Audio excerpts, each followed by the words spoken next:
Bismillah ar-Rahman ar-Rahim, salam alaikum wa rahmatullahi ta'ala wa barakatuh. Que la paix soit avec vous, où que vous soyez et qui que vous soyez. J'espère de tout mon cœur que vos esprits soient calmes et débordent de bonheur. Et c'est mon souhait pour l'année qui est en train de nous aborder. Un petit, un petit, un petit quelque chose, j'appelle ça.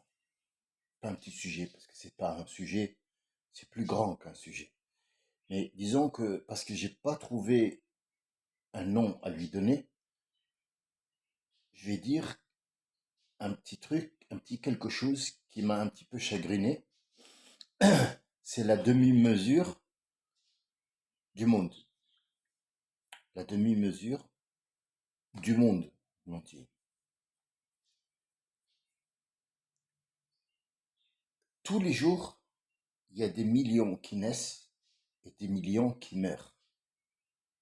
Et chaque mort a ses propres raisons, a un lieu, a une date fixe que nul ne connaît que celui qui a créé ce monde. Ce qui nous intéresse, c'est pas le quand. Ce qui intéresse le monde, c'est pas quand il est mort, mais par qui ou comment. C'est le comment, plus le comment. Comment il est mort. En fonction du comment, on va voir est-ce qu'il a été privé de sa vie ou est-ce que sa vie est arrivée à la fin, toute seule, avec des causes, bien sûr. Il y a toujours une cause. Il n'y a jamais quoi que ce soit qui a été fait dans le monde depuis que l'être humain vit dessus et avant qui a été créé comme ça par hasard. Même le monde, les galaxies, les trucs, il n'y a rien qui a été fait par hasard.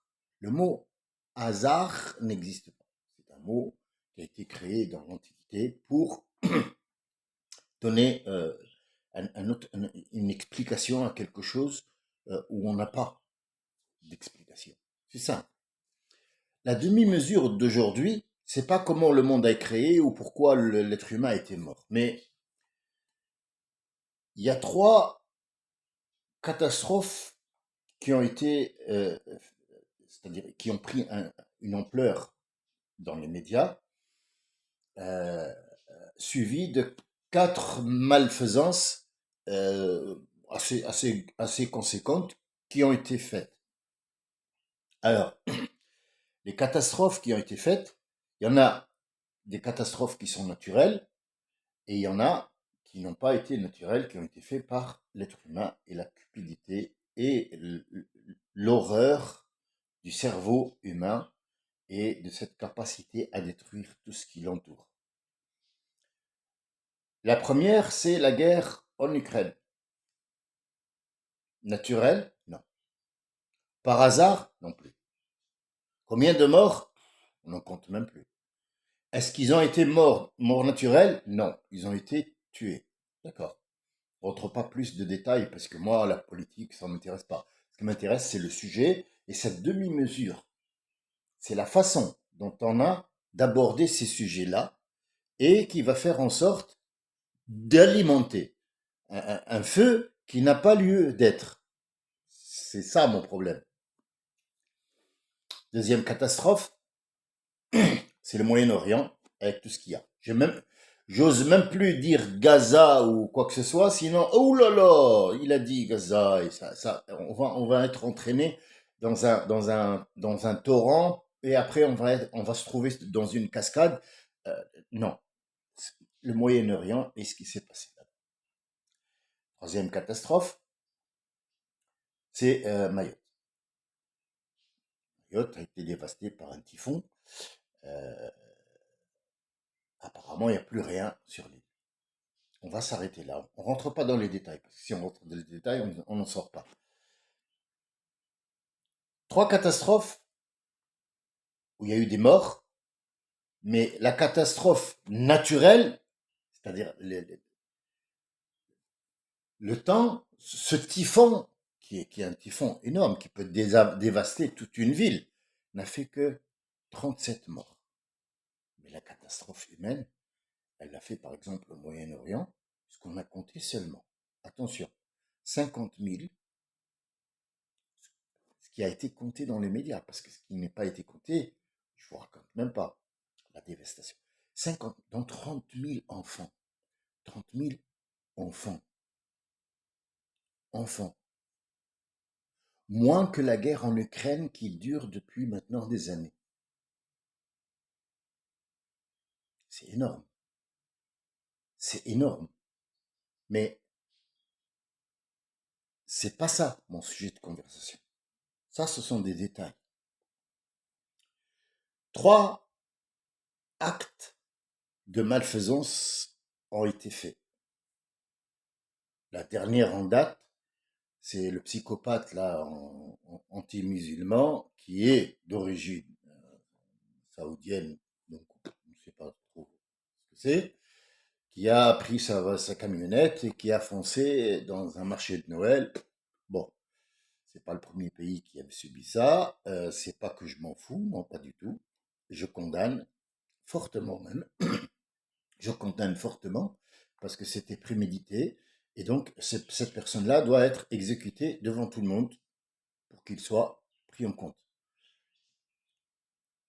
Deuxième acte malfaisant, c'est Mazan, c'est Madame Pellico qui a été violée par 50 ou 100 ou je ne sais pas combien de personnes avec des trucs par son mari pour que son mari regarde. C'est le diable en personne. Troisième, pardon. Troisième, c'est la nomination du Premier ministre. Ben oui, c'est un acte de malfaisance. Vous allez comprendre pourquoi. Est-ce que j'ai tout nommé? Ouh là là, non. Il y a plein de trucs qui sont dans le... Mais les médias ont consacré beaucoup de temps sur ça, ce qui a fait que la moitié du cerveau, là, est rempli de ces informations-là, mais il n'a aucune information sur le reste. Donc ils sont dirigés sur un placo où on leur a dessiné un truc, on leur a dit, tu regardes là, ça y est, le film a commencé, tu dois regarder là. On éteint la lumière, ça y est, on est dans un cinéma. Le poids de demi-mesure qui a été fait, c'est que sur Mayotte, sur Mayotte, c'est un département français où il y a eu des gens qui sont en bidonville, c'est pas des immeubles. On est bien d'accord. Il n'y a pas d'écroulement d'immeubles. C'est que une histoire financière et 37 morts.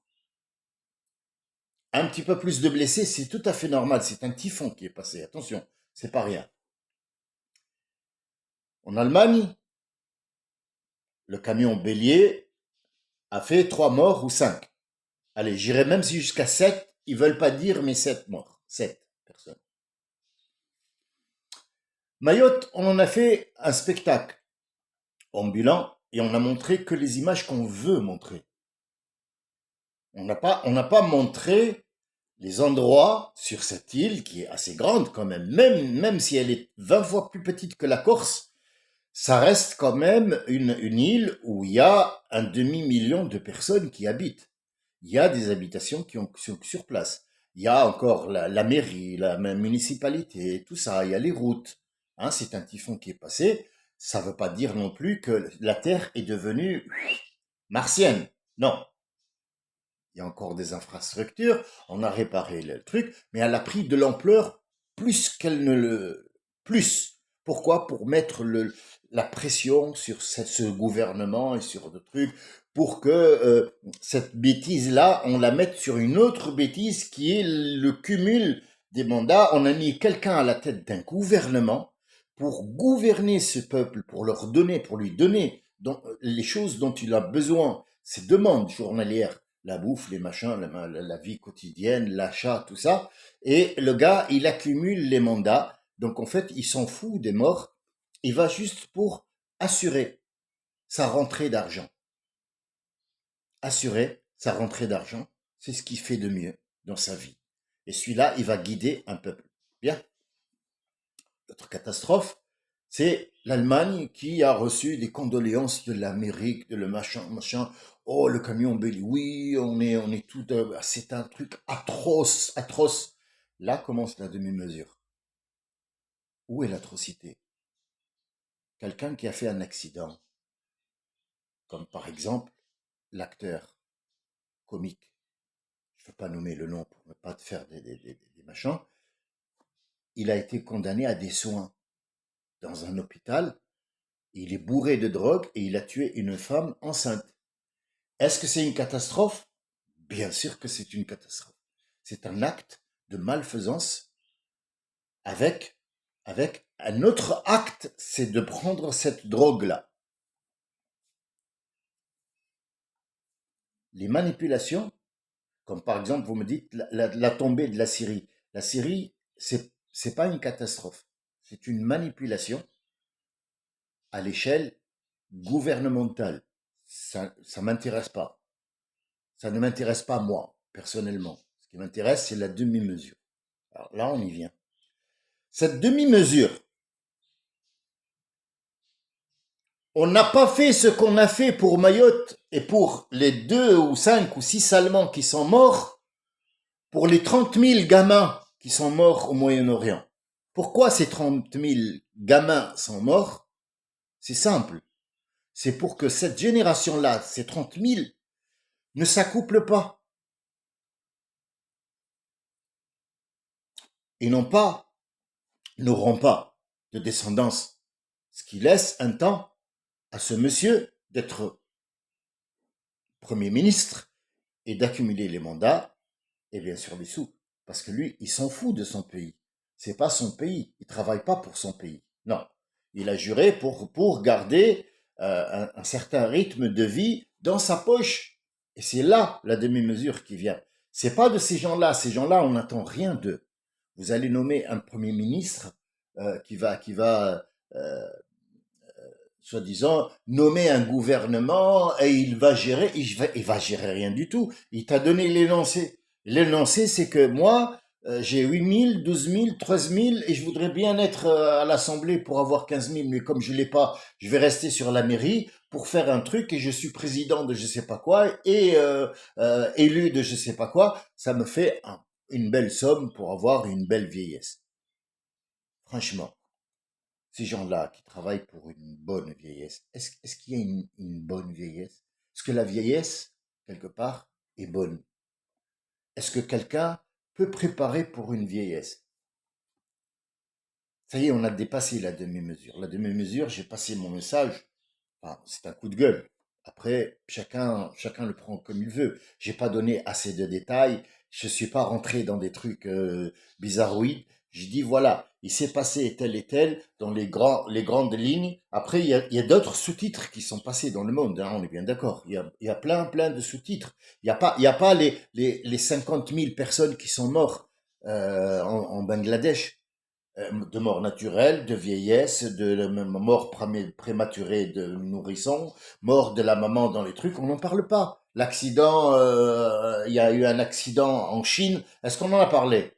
On n'en a pas parlé, il y a un immeuble qui s'est effondré, on n'est pas au courant. Pourquoi? C'est pas intéressant. C'est pas intéressant, ça fait pas un sujet de débat, ça fait pas travailler la télé, ça fait pas travailler le monde, et ça n'a aucun intérêt. Aucun. Aucun. L'intérêt. Est-ce que l'intérêt est général? Non. L'intérêt est personnel. Ou alors pour une minorité. Une minorité des gens qui travaillent pour ce petit intérêt. Et cet intérêt-là, ils peuvent tuer des gens pour. C'est facile. Pour eux, c'est pas un problème. Ils peuvent tuer.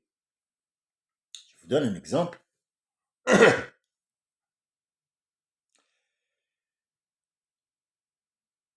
L'antiphétamine que le monsieur qui est tombé là, enfin, monsieur, je sais pas, mais bon, il était président de la Syrie, fabriquait lui et son frère de l'antiphétamine, c'est-à-dire de la drogue de synthèse. C'est une drogue de synthèse et qui revendait. Qui l'a fabriqué? C'est le président. C'est le président. Qui est le grand chef? Le Manitou? Qui encaisse? Qui encaisse? C'est le président et son frère. C'est une famille qui fabrique de la drogue de synthèse et comme il est président, il peut ouvrir toutes les frontières qu'il veut pour faire passer cette drogue pour mes enfants.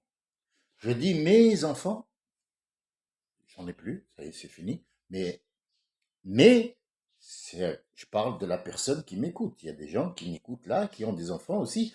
Des enfants, cette méthamphétamine ou drogue, ou je sais pas comment qu'elle s'appelle déjà, elle va arriver à ton fils ou à ta fille qui va la prendre et qui va décéder. Elle fera partie de la demi-mesure? Oui. Elle sera nommée? Non. Pourquoi? C'est une merde. S'en fout. Donc, si ce dirigeant, attention, le mot est grand, il dirige, attention, cette personne dirige un peuple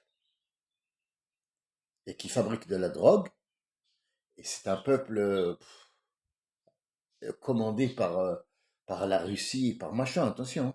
Alors, comment ça se passe si le Maroc, le roi du Maroc, fabrique lui-même, pas avec ses mains, bien sûr, c'est un roi, on est bien d'accord, mais lui-même fabrique le shit qui est transporté en Amsterdam et dans le monde entier, et que la France vient lui dire, s'il te plaît, baisse un petit peu de la fabrication du shit,